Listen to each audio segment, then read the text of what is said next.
Com alegria, estamos novamente juntos para estudarmos o livro O Dom da Mediunidade.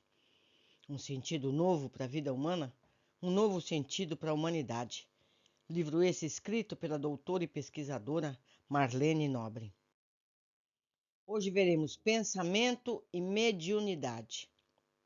Uma outra observação prévia necessária antes de entrarmos propriamente na classificação e no estudo das faculdades mediúnicas, que constituem um conjunto de advertências quanto às relações entre pensamento e mediunidade.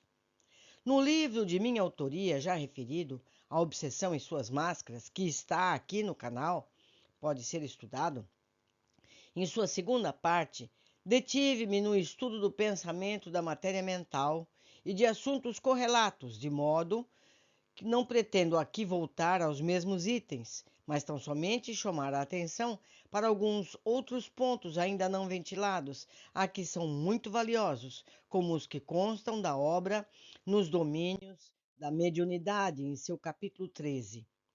De suas páginas, recolhemos esta pérola. O pensamento é tão significativo na mediunidade quanto o leito é importante para o rio. O exemplo do instrutor não poderia ser mais claro.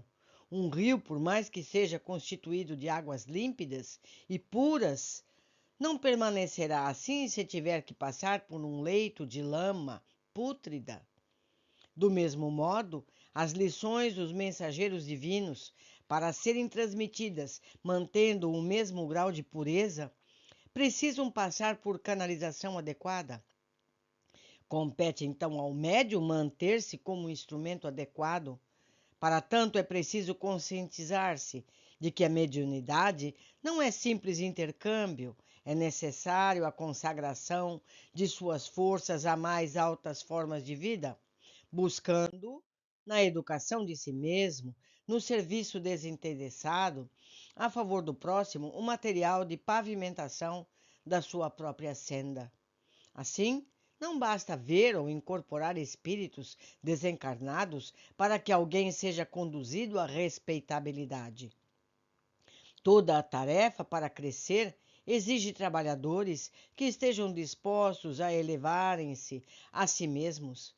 Ninguém evolui espiritualmente sem cuidar da melhoria e do cuidado de seus pensamentos, palavras e atos. Aprendemos que pensar é criar, e que os nossos pensamentos geram nossos atos, e que os nossos atos geram pensamentos nos outros. Por isso, todo cuidado é pouco com as ideias nas quais vivemos mergulhados, porque elas estão diretamente ligadas ao teor dos pensamentos. Relembremos a lição de Albério, no livro Nos Domínios da Mediunidade, em seu primeiro capítulo e no capítulo 13. A ideia é um ser organizado por nosso espírito, a que o pensamento dá forma e ao qual a vontade imprime movimento e direção. Nessa mesma linha de ensinamento, Emmanuel afirma no livro Vozes do Grande Além, em seu capítulo 20, a ideia é um elemento vivo, de curta ou longa duração, que exteriorizamos de nossa alma e que, exprimindo criação nossa, forma acontecimentos e realizações, atitudes e circunstâncias que nos ajudam ou desajudam, conforme a natureza de que venhamos a imprimir. Assim, é indispensável não esquecer que os nossos exemplos, gestos, nossas maneiras e palavras geram ideias que, à maneira de ondas criadoras, vão e vêm, partindo de nós para os outros e voltando dos outros para nós, com a qualidade do sentimento e pensamento que lhes infundimos, levantando-nos para o triunfo ou impulsionando-nos para a derrota. Mais uma vez, reforço que isso está no livro Vozes do Grande Além, no seu capítulo 20. Daí a importância de evitarmos os xingamentos, a queixa, a irritação, o apontamento insensato, a gíria deprimente, a frase pejorativa, onde quer que estejamos, porque essas ideias servirão de inspiração aos que estão ao nosso redor. E muitas vezes somos obrigados a pagar alto preço pela nossa invigilância, por sermos autores indiretos do mal. Por tudo isso, compreendemos que o primeiro e mais importante compromisso do médium responsável é com o estudo construtivo, a ação positiva no campo da caridade. Isso porque a comunhão com os orientadores do progresso espiritual do mundo, através do livro, nos enriquece de conhecimento, acentuando-nos o valor mental, e a plantação de bondade constante traz consigo a colheita de simpatia, sem a qual o celeiro da existência se reduz à furna de desespero e desânimo. Lemos isso no livro Nos Domínios da Mediunidade, em seu capítulo 13. Os médiuns que lutam contra o personalismo inferior, buscando com sinceridade cultivar a humildade, a caridade, são legítimos vanguardeiros do progresso espiritual, capazes de refletir com suas ideias sublimadas a luz que jorra do mais alto, do coração amoroso do Mestre Jesus. Neurofisiologia da mediunidade.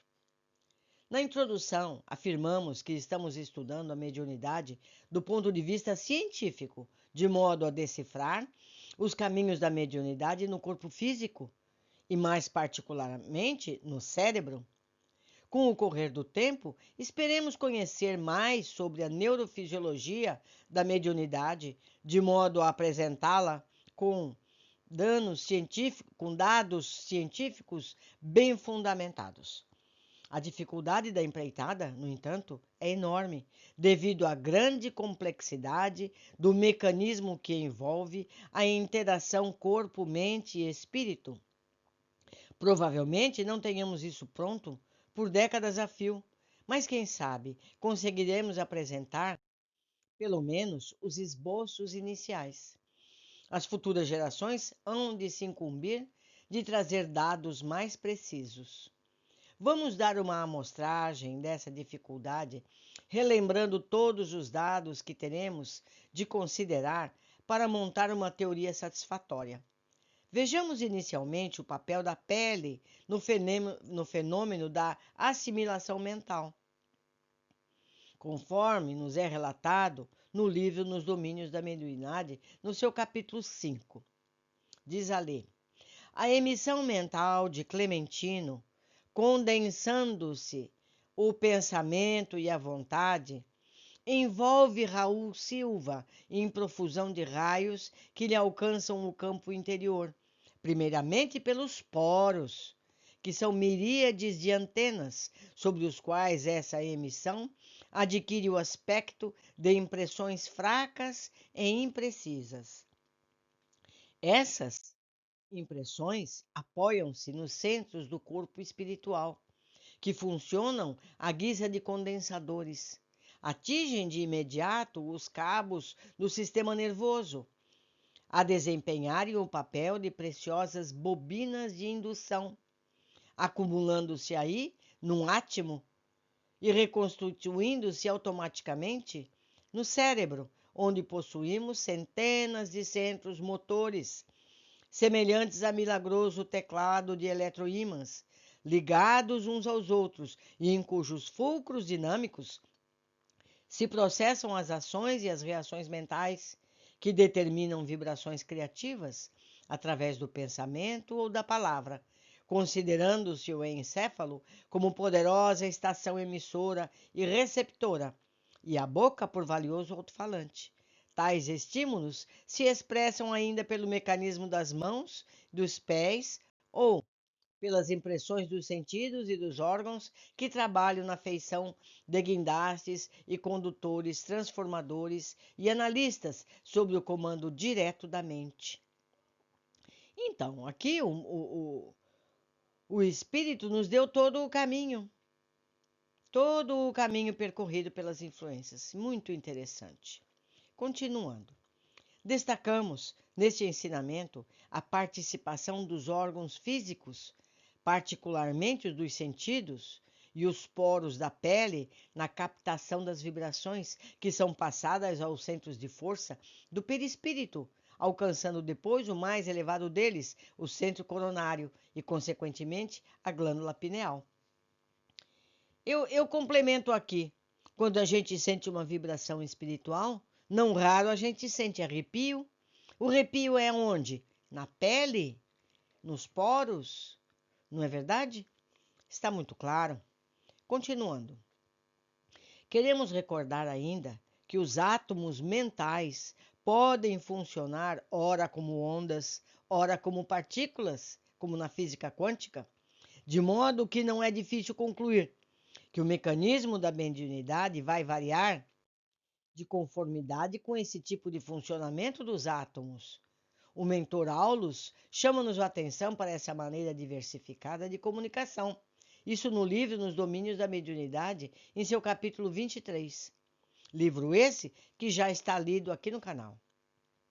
Aprendemos com ele que há casos em que o mecanismo utilizado é o da sintonia, o de comunicação por mecanismo de ondas. Compete-nos montar uma teoria que contemple todos os fatores. É importante, por exemplo, decifrar quais os caminhos neurológicos, ou melhor, neurofisiológicos, seguidos pela pineal, no comando e na harmonização de todos eles. Mas, como já indicamos, este é um assunto para outro livro. Meus amigos, nós temos muito e muito e muito que estudar. Material não nos falta, pesquisadores também não faltam. Estão eles todos presentes, seja em livros, seja no próprio YouTube. Está aí Sérgio Felipe para nos orientar. Busquem por ele, vocês vão ver quanto ensinamento teremos. Um abraço a todos, eu os espero no nosso próximo capítulo.